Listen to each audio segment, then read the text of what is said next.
The goal of spirituality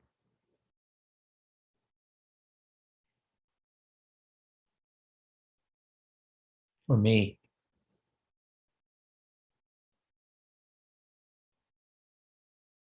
was knowing and accepting myself.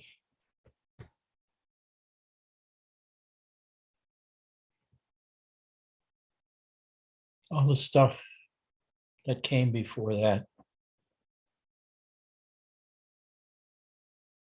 was kind of useless activity.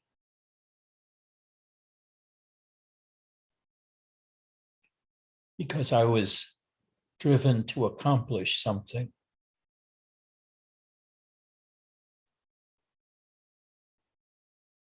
Enlightenment, self-realization.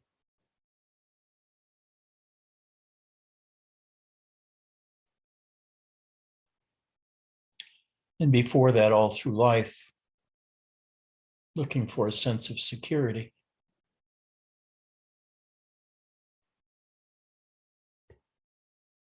Maybe a sense of belonging. Looking for human company. Endless searching within for what not only is true, but what was deepest in me.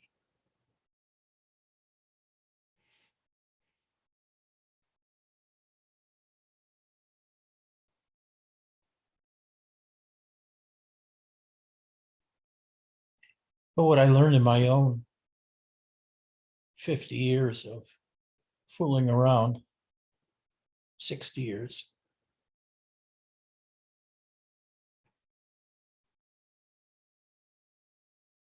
is that what I have now isn't something I could have imagined.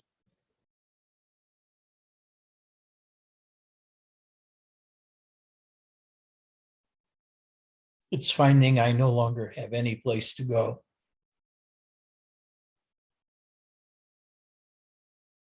Other than where I am right now.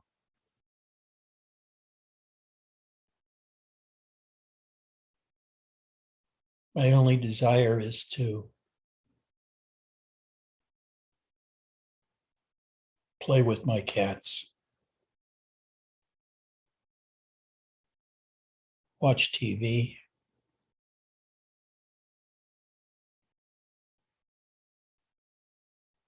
speak and be with Karima.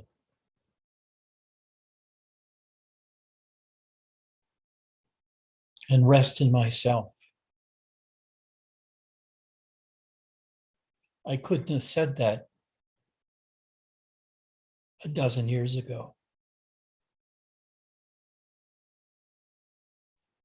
Because to me, that phrase would mean rest in something I did not know. What is this self they talk about? And then the Buddhists talk about no self. Who's right? Self or no self? And I think most of us understand that where we are in consciousness, there's something wrong.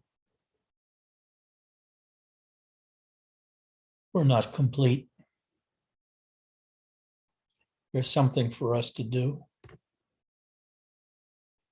Some search yet to make for an elusive self or for God.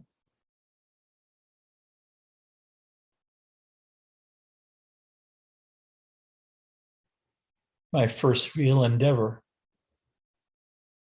at spirituality was to live in the desert in a tent.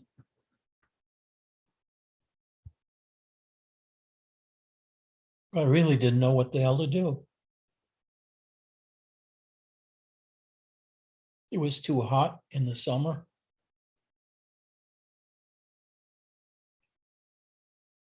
And I'd hear sounds outside at night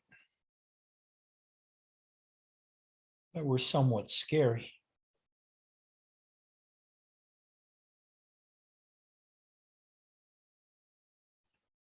And I saw my only progress was when I visited my brother nearby, playing with his dog, watching TV.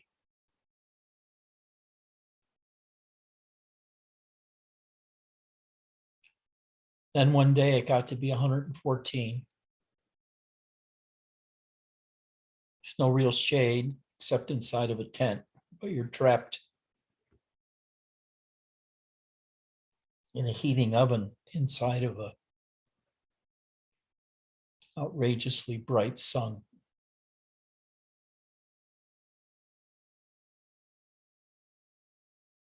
So I guess it was too hot for me in more ways than one, because I really didn't know what to do with myself in the desert. It's hard to practice meditation when it's so hot.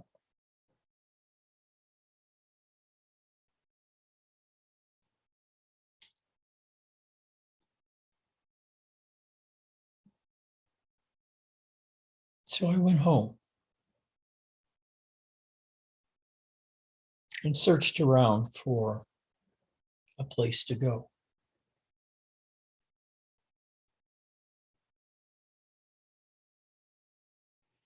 And I went to the closest one by,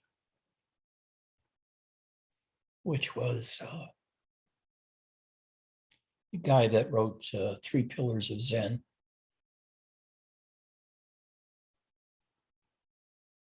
Thank God I'm losing my memory for everything.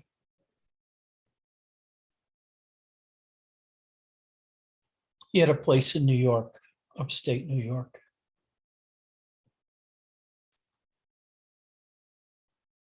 Kept low.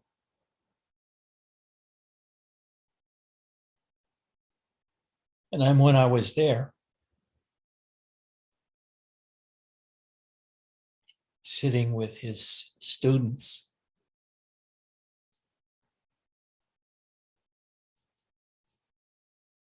they sat in a way I'd never heard before. They all sounded like they were wrestling while they were sitting there. They breathed hard, or they breathed through their nose very loudly, and made every effort to show how much strain they were putting into their sitting meditation.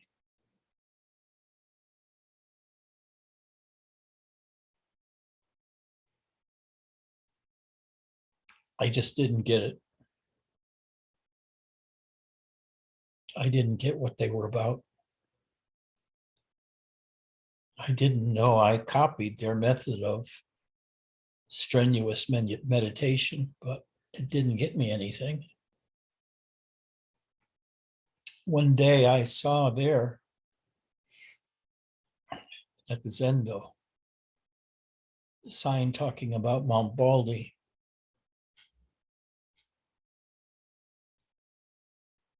With Sasaki Roshi, a 3-month retreat. Oh, I thought that was it. That's it. Get to be in a real Zen situation, because Zen was mostly what I read about. That was the literature most available to me then, was Zen books.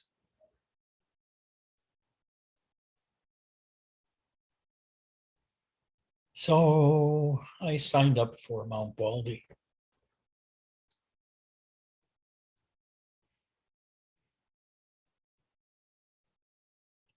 I spent the next 30 years trying to find this thing like self.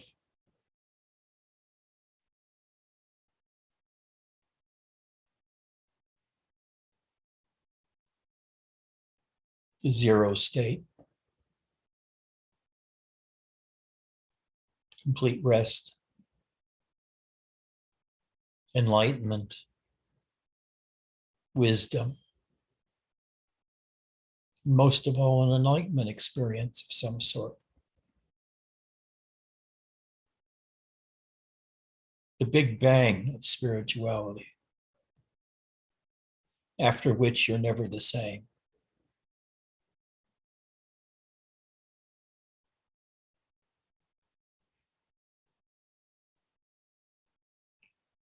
Well, the Big Bang happened to me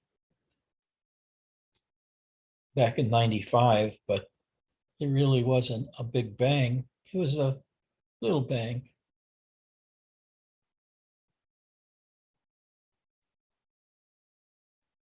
Where when I looked inside, all that I found was emptiness.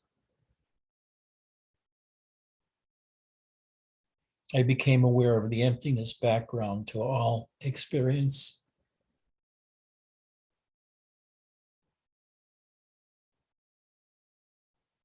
And then when I saw,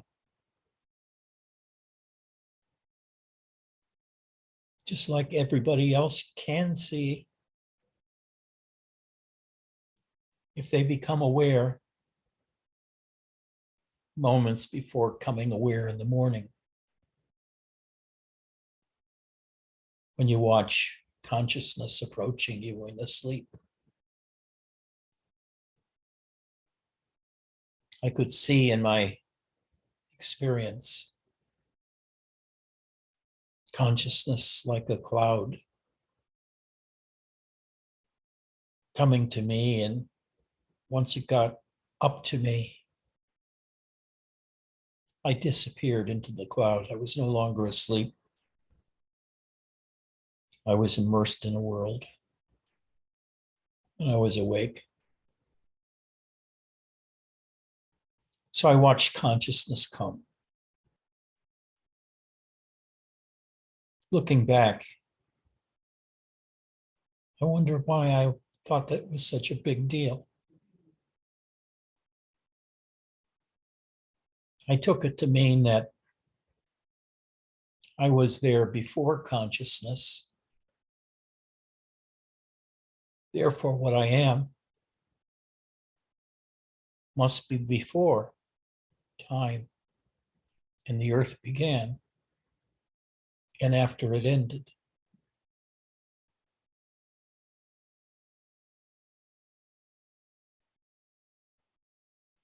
That I was beyond, outside of death, so to speak, because it was my body that died. But clearly, my body was in consciousness. And it became very confusing because I read Ramana, and all of the rigmarole he went through to explain that human existence is illusory. And although I had these experiences about the coming of consciousness, I didn't know what I accepted as illusion. So my enlightenment experience was totally incomplete.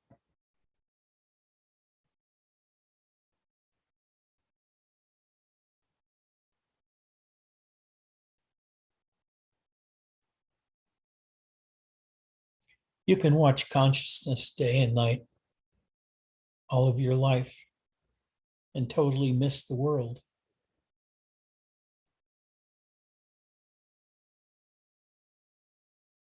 If you're trying to find out who and what you are, you kind of miss the world. If your attention is focused inward, outward becomes an attractive diversion. And you find even monks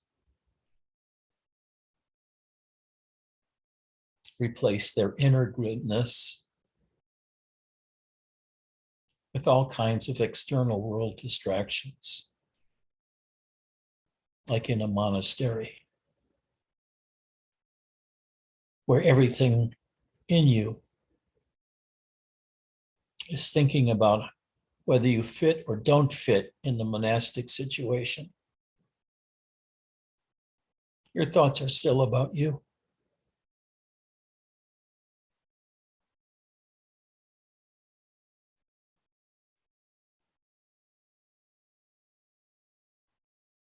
Consciousness is quite fickle.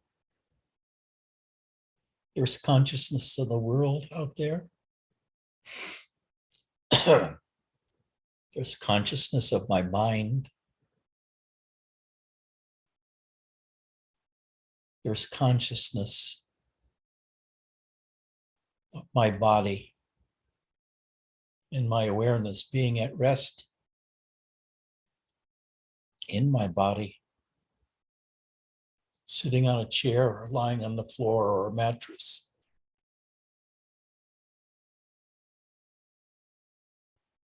And that's all that there is. But that seems very boring. I look for more and more experiences, more and more enlightened experiences till they would end.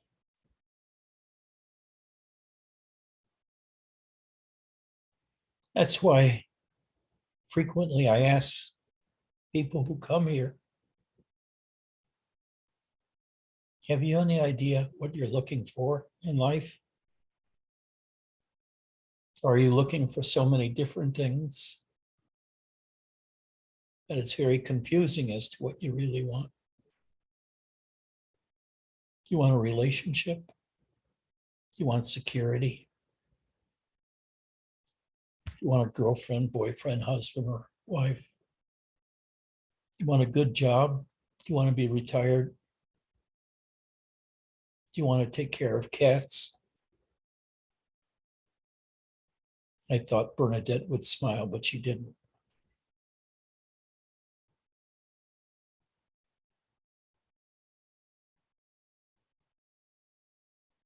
I had no idea what I wanted.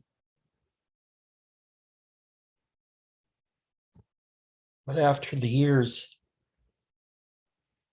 of my experiences under Robert in 1995, just after he left for Sedona, and I had those experiences,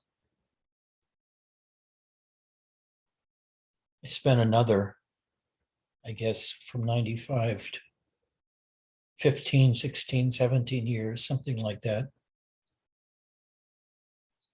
trying to figure out what my experiences had meant, which means I was still restless and searching.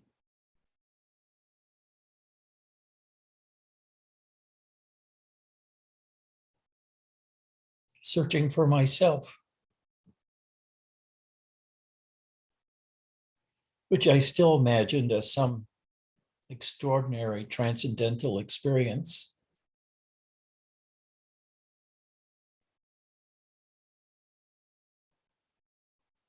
But it wasn't.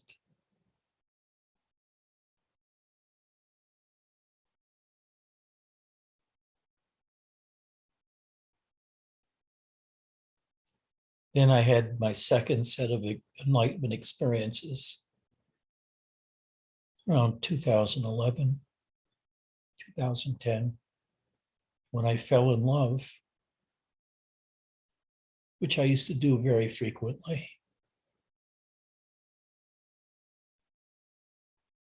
But as deeply as I'd ever felt before in my life. But now, because of practicing 20 or 30 years of silence and internalization, something very different happened. An explosion within me, within that energy inside that I knew so well. That explosion had nothing to do with my mind.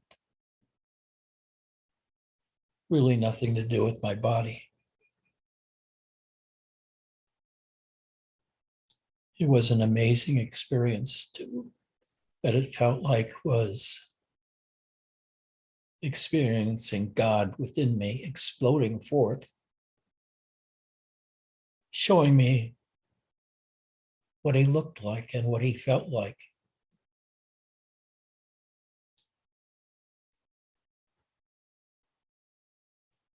That experience for 6 months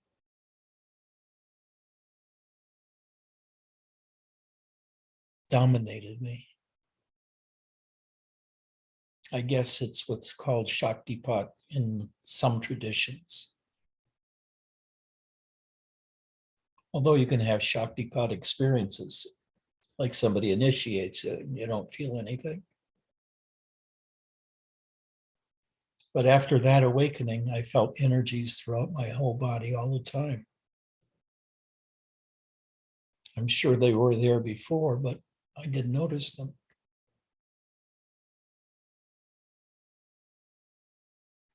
But those energies themselves can become distractions.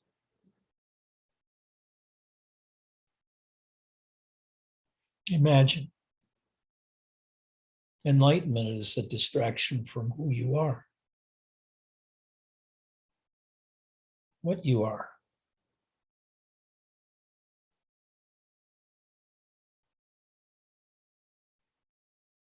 So, in a sense, never strive for enlightenment. The striving itself takes you ever further away and involves you in a fantasy life of seeking something you know not what it is. Looking back, I saw my whole life was a matter of seeking something and being restless.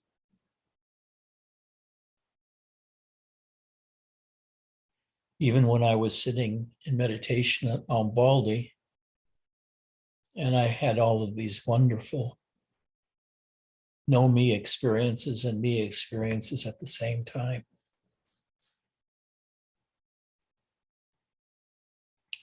Maybe it has something to do with getting old.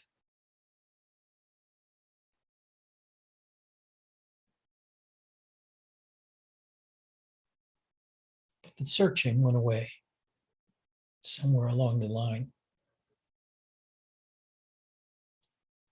And what I was left with was ordinary life.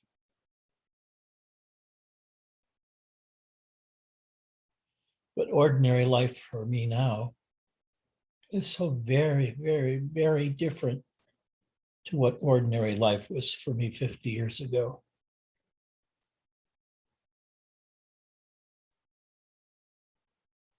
Now, I don't have a desire to do anything.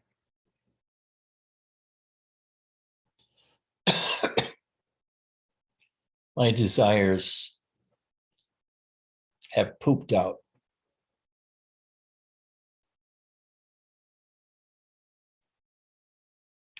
And I see any involvement with attractions beyond what you are now, or what I am now, is a distraction from what I am now. And the only way to know what I am now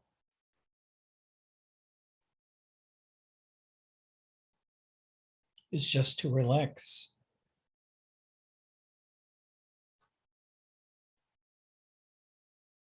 Let go.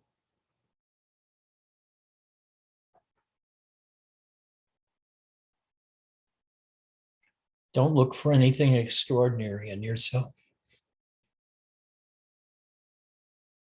Just feel what ordinary self is like.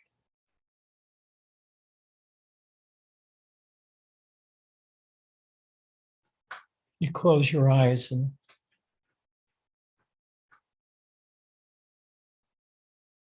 feel your butt resting on the chair. your back on the chair,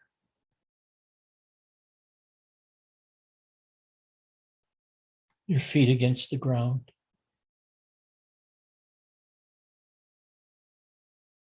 Any tension you have in your neck or back.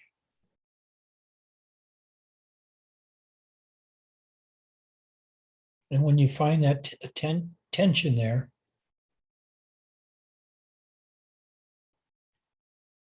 notice that you feel locked in. You feel that tension.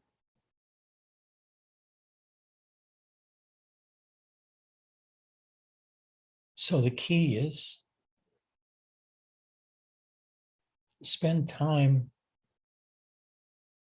relaxing that tension so you can find out what you are, wherever you are, and whenever you are, without all the distractions, including that of the residual body tension in you until you let go of everything.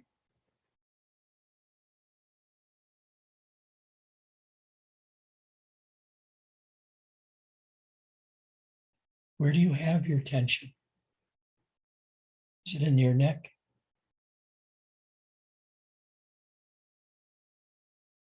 Is it in your spine?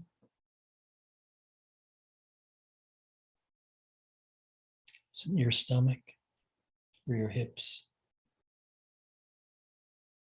Where do you find tension? It's there somehow. Maybe you don't recognize it. But you have to be relaxed enough to recognize the tension in you. Mark just found some in his shoulder.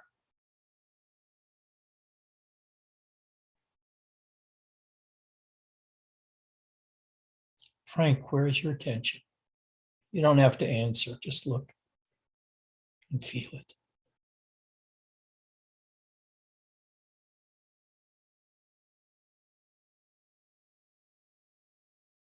Where's Spencer's tension?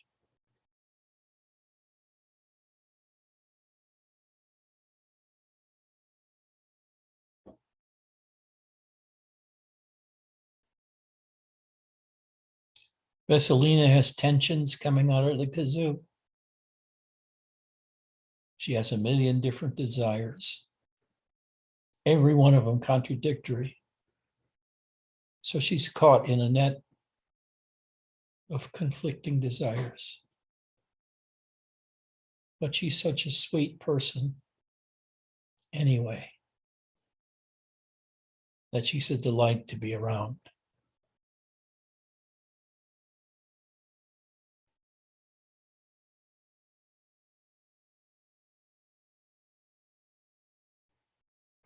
Jay, find your tension. You're bouncing around like a ball. Settle down, find your tension.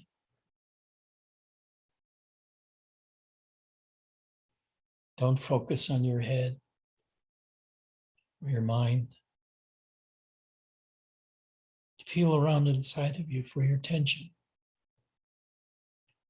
Because that tension prevents you from being present with your body, your mind, and your consciousness, and being congruent with it rather than trying to be congruent with it. Because deep down inside, you know you're not going to have any kind of a liberation until that tension, which is habitual, is resolved. And you can just rest in yourself. There, you got it. That's what you're looking for. Your bare experience of self without any tension.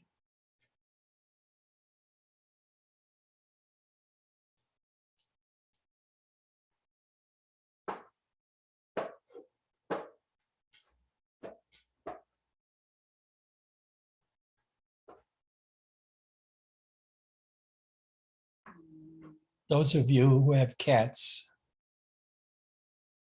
know what it's like to watch a being asleep with no tension whatsoever. And then watch them wake up and they're filled with tensions. They leap, run, snuggle, sleep on your lap, and lose their tension. And that's when most of us lose our tension, is when we're asleep.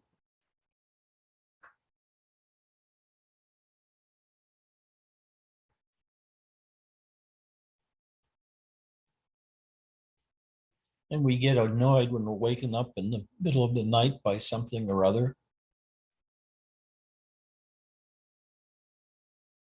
because in the moments before we awoke, we can look inside and still feel almost unimaginable relaxation in that sleep state.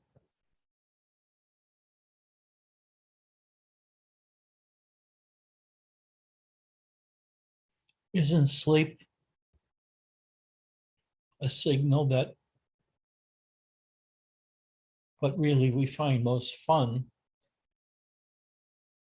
and delight in is being conscious without tension, which means conscious of everything, our bodies, our minds, the room around us, the pressures of our seats and support against our back and butt and legs.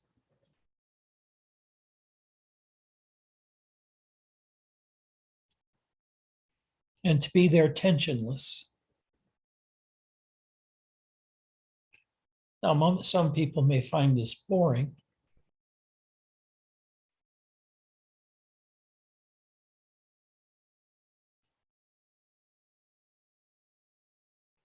It's because they're still looking for something. Still looking for something to massage somehow. And with that friction, to feel alive. Because a lot of people feel dead when they relax and just want to stop doing the relaxing or the sleeping and wake up and start doing things. I think most of us have some of that in us.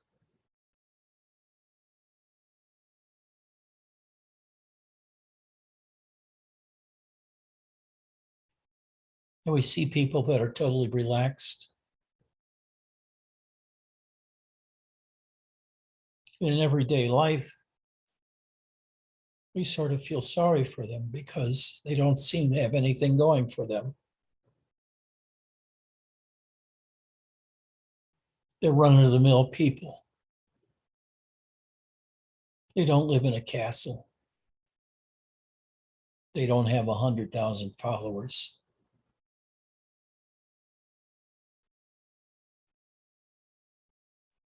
They're kind of useless beings, and they don't fit in any of our ideas of success, spiritually or materially.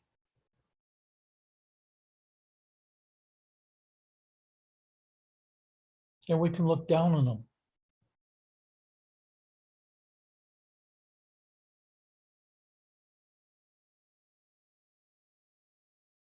I am certainly that most people that looked at Robert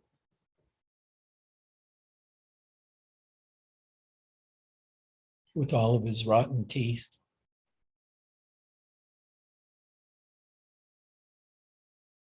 his t-shirts,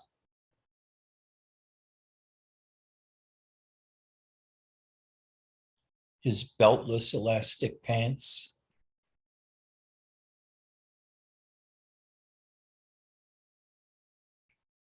thought of him as being nothing.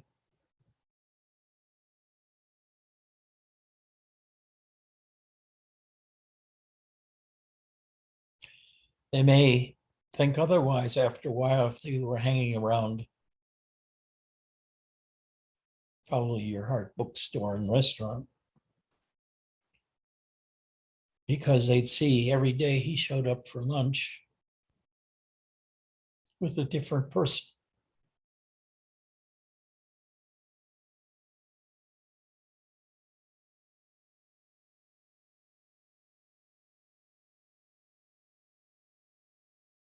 You may have heard tales about Robert and how unusual he was. So you go see him. I remember Robert saying to me near the end before he left Los Angeles to go to Sedona, and the number of people in satsang began increasing, from the usual size of 20 or 25 people, got up over 35 and sometimes was reaching 45 or more. And he said to me, "They're coming to watch the dying guru." Because at that time, his Parkinson's was getting much worse.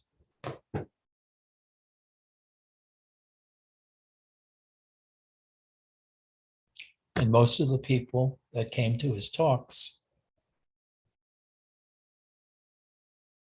sat in the audience listening, but all they heard was mumbling. It was hard to put any sounds to, any meaning to. It was very hard to understand Robert. And he sort of used his closest student to, at times, interpret.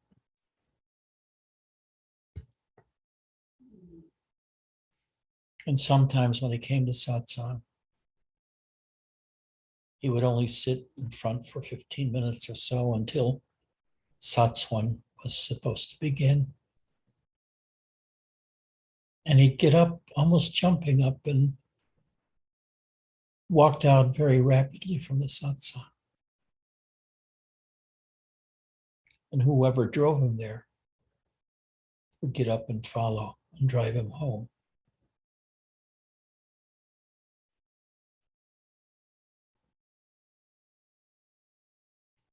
I asked him what he felt like when that happened. And he said it was like being in the bottom of a swimming pool. It was hard to move.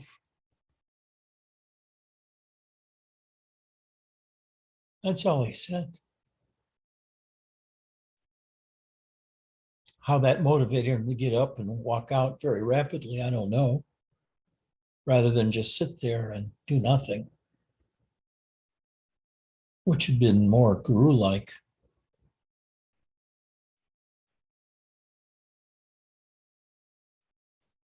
And mostly he just talked about nothingness or the void. So even at that time, I had heard of the void all my life, starting with Buddhist studies. I experienced the void many, many, many, many, many times. I was aware of the void even in my waking state around me.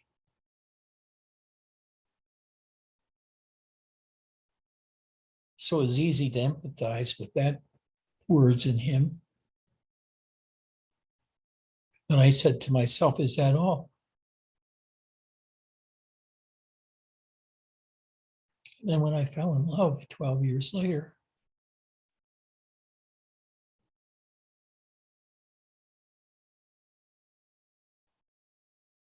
"17 years later, and experienced God within me, who I can still experience within me and around me everywhere."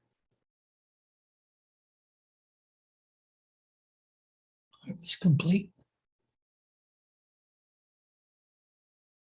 I use the term God for that experience of that inner energy, and it's not energy, it's different.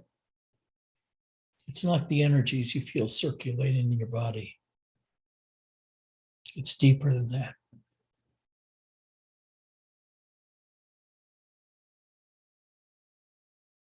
It's a kind of global awareness that you feel throughout your whole body.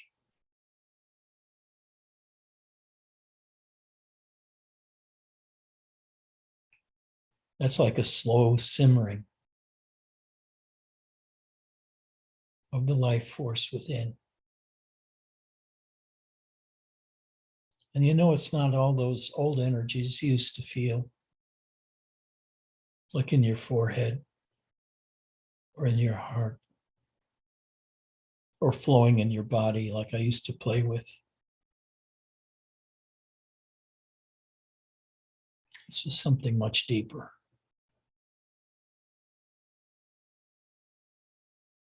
Much deeper. This was a direct experience of life itself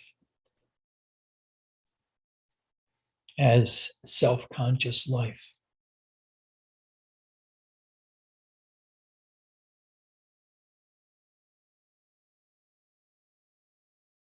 Aware of being alive,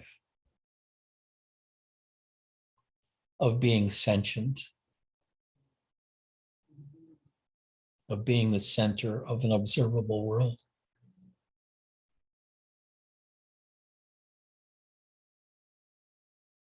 And in this state of rest, there's nothing more to do. Nowhere to go. You're finished. It's all over. Not even the shouting anymore. You've become alive to your aliveness. Except for Eric.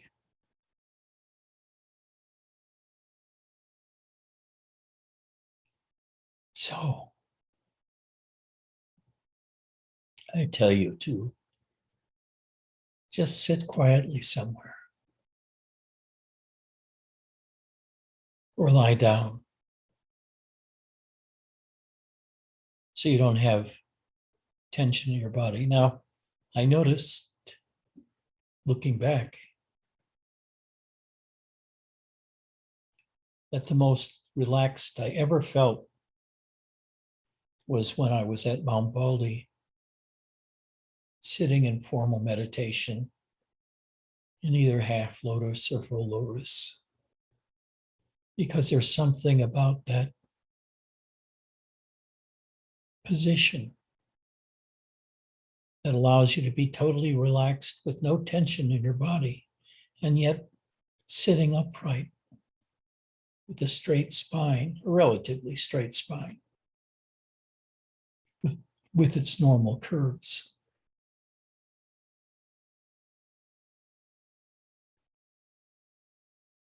Everybody should go to a place like Mount Baldy once in their life for a 3-month retreat. I don't know what they charge now, or what it's like there now, or who the Roshi is now. Sasaki died about 7 or 8 years ago at an age, I think, of 107, maybe more.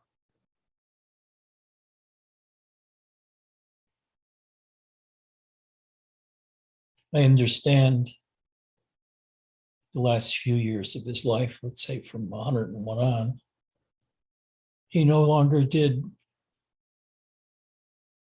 101 prostrations every day.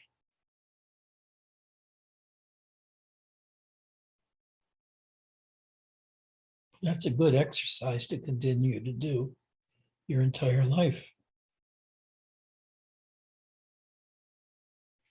When I went to Korea,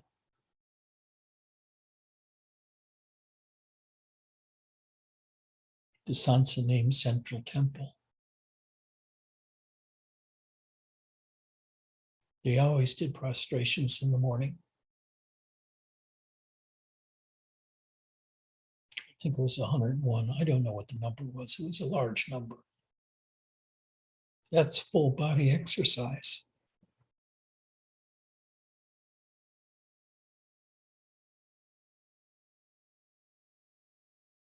And all you want to do after 101 of them is do nothing and feel your body pumped live with energy from the exercise.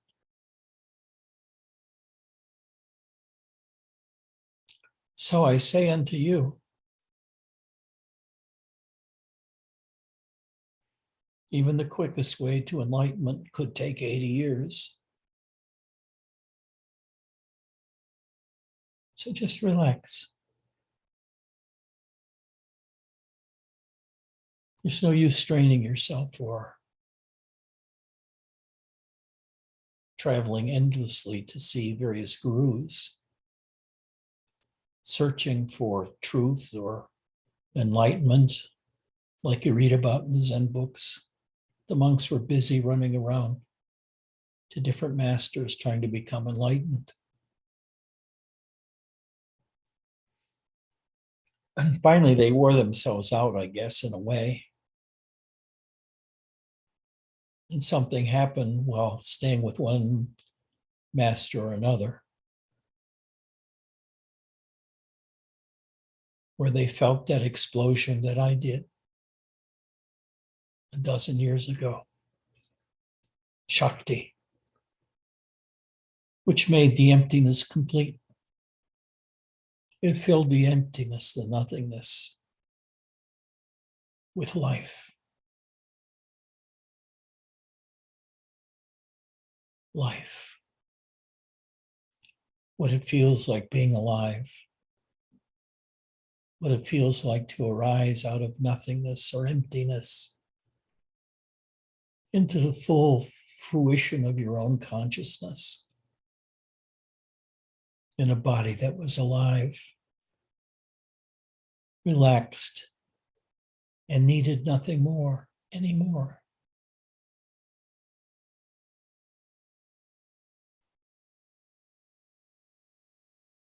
Frank just flicked out of existence. He needed a drink and then he went away.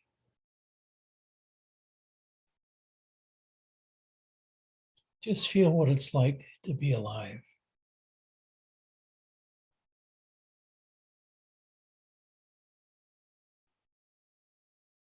Close your eyes. Lean back. Lay down like Michael. And feel what it's like to be alive. You'll notice after a while, your mind begins to distract you.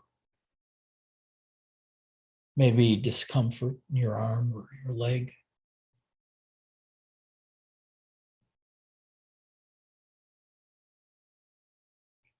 Maybe thoughts about lunch.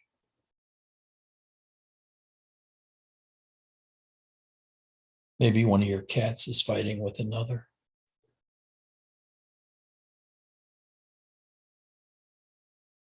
Except we don't have that in our house. They get along with each other pretty well.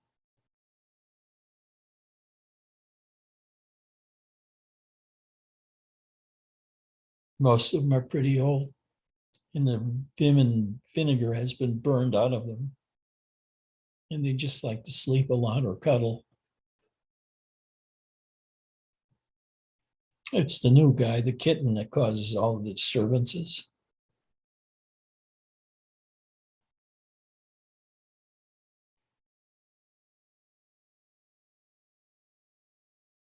What say you all? Can you rest in yourself? But by that I mean, don't fucking do anything. Don't search for God.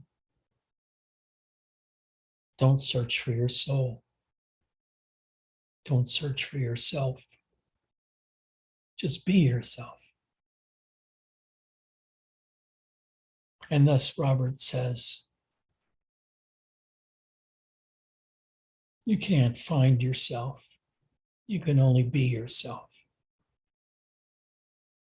It's like turning around and looking within, and you keep going and going deeper and deeper. And all of a sudden, something happens, and you turn around, and there you are, sitting in your body, fully alert and aware of the world around you without a thought on your mind.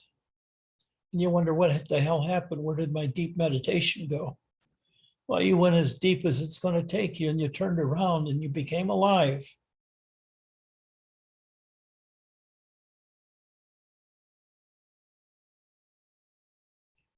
Just relax and keep trying to relax that tension in your body. Just feel it.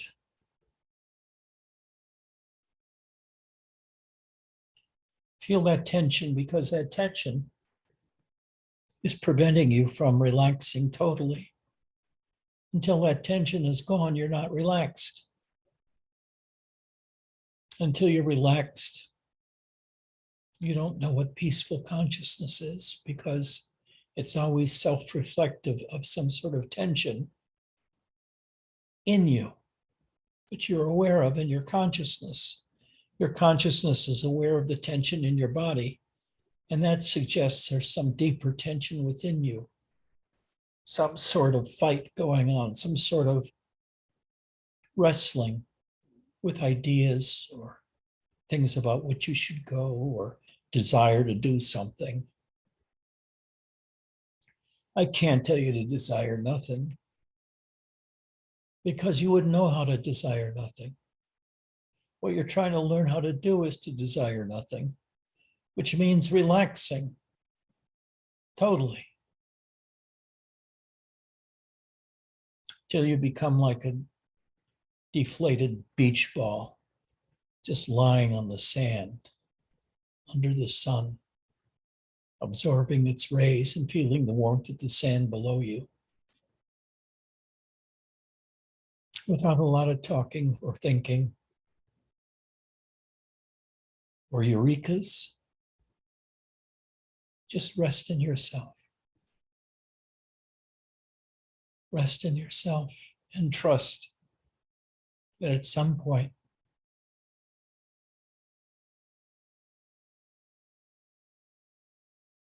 you'll know what it's like to be totally resting in yourself without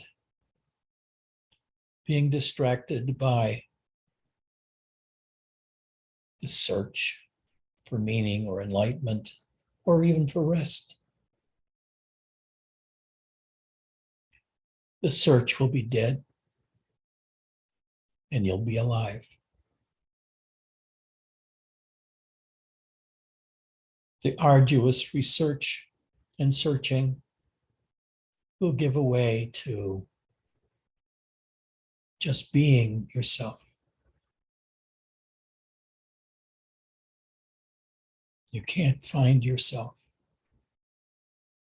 You can't look at and find yourself. It's not that easy. It's learning how to back up into yourself, into your body and mind.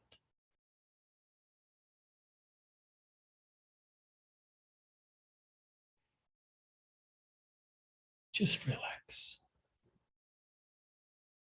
Just relax. Are there any questions? Any comments? Any shut-ups? Somebody to tell me, be still and know who you are, Ed. I do know who I am is.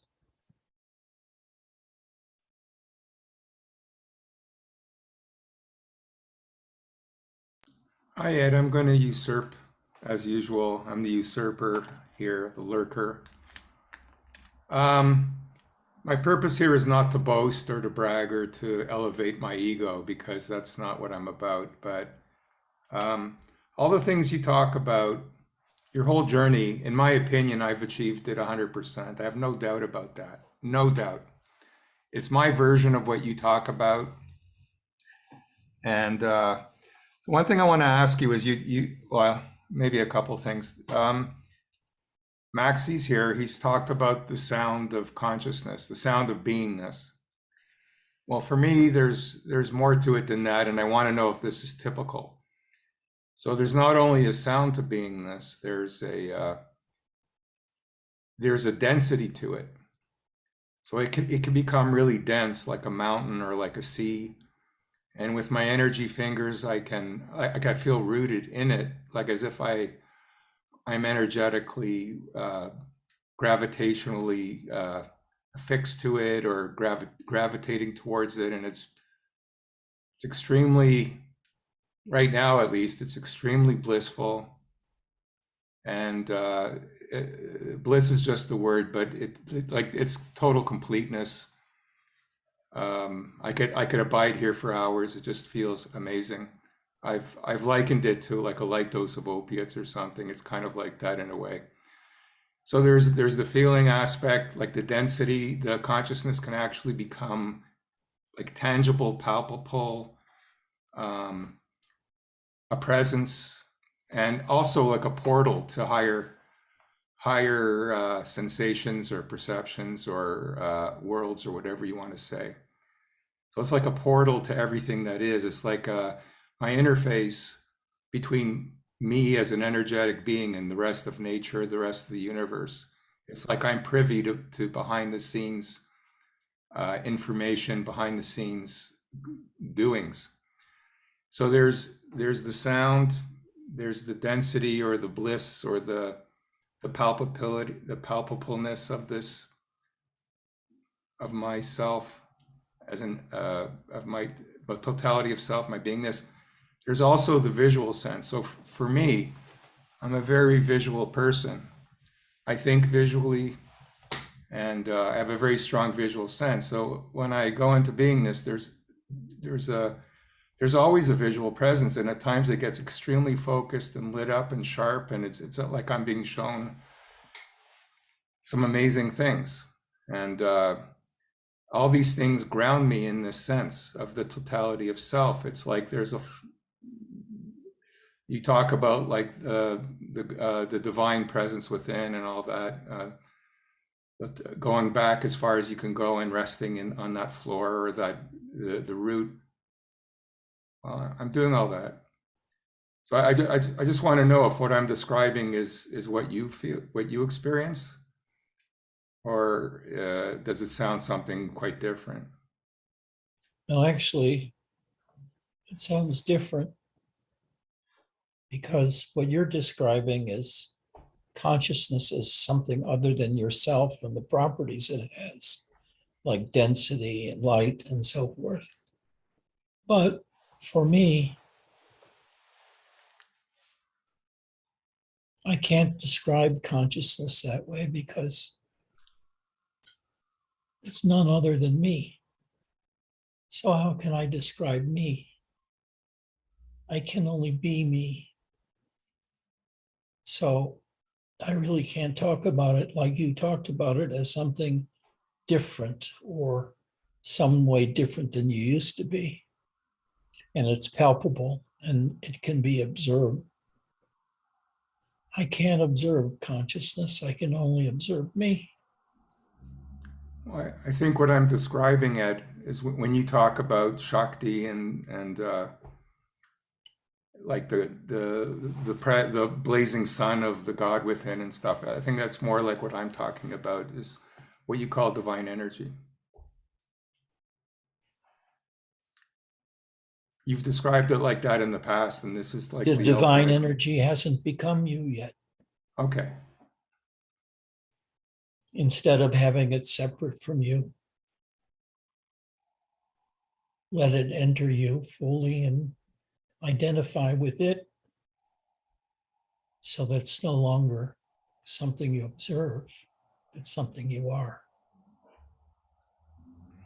So you don't talk about it as something separate from you that you enter into or exit from, or it comes to you. It's what you are. Well, it actually doesn't feel separate than me. It just feels like something that's been revealed to me that was there all the time, but was buried under other stuff. That's better.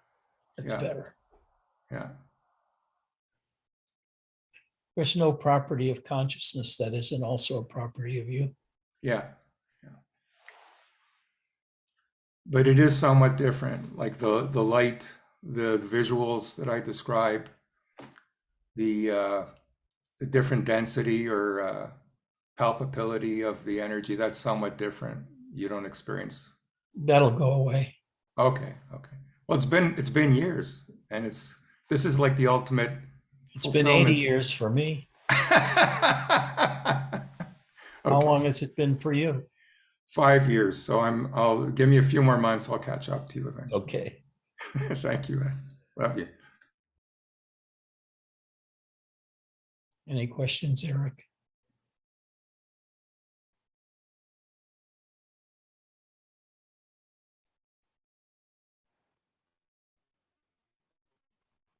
Yeah, I was gonna ask you something, but now it's just like, what's the point? I don't That's better. feel like an answer is no answer needed. Just thank you. I wonder if Adam Roberts is Robert Adams turned upside down. Are you Robert Adams turned upside down? His latest incarnation, perhaps.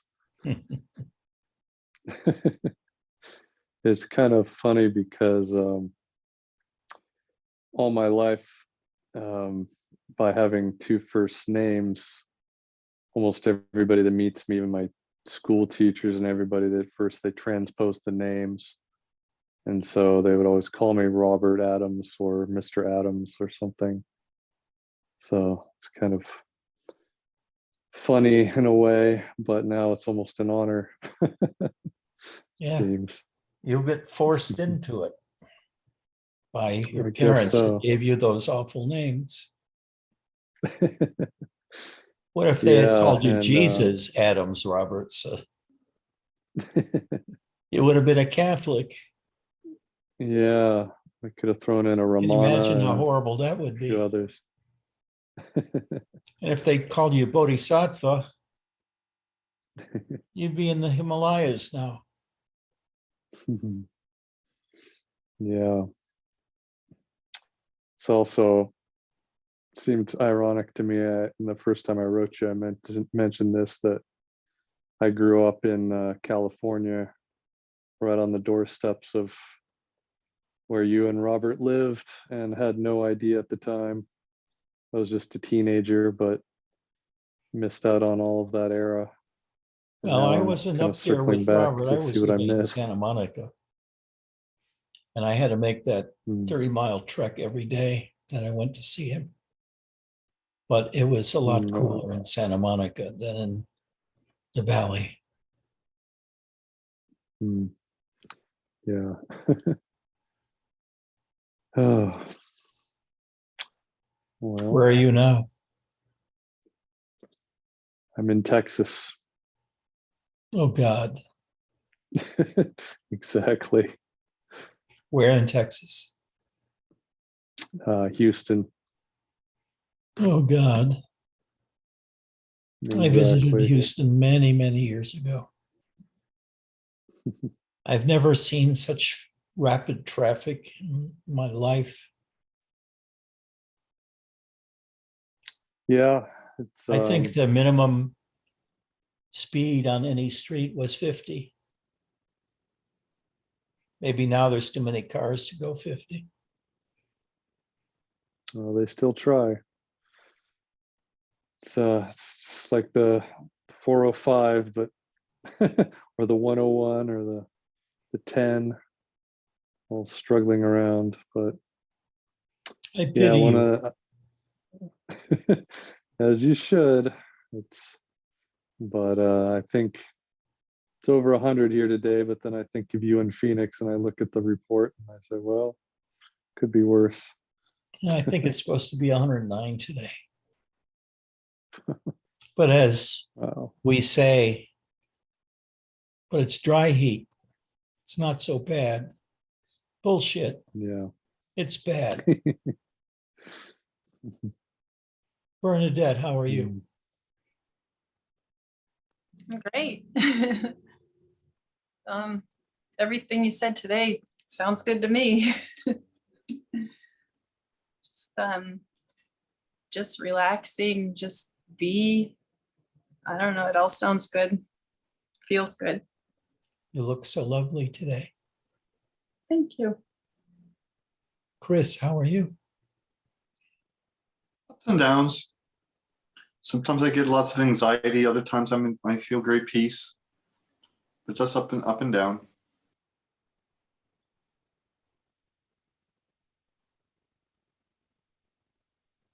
You had to take up drinking.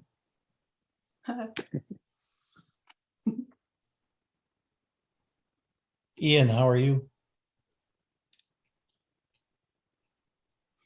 Great, really good. Yep. Nothing much to say.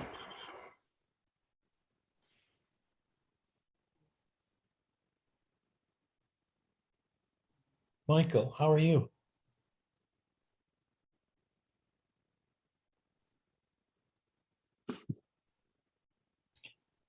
That was too much of an effort for him. I love you all. I hope to see you all next Wednesday. Take care. You would take care.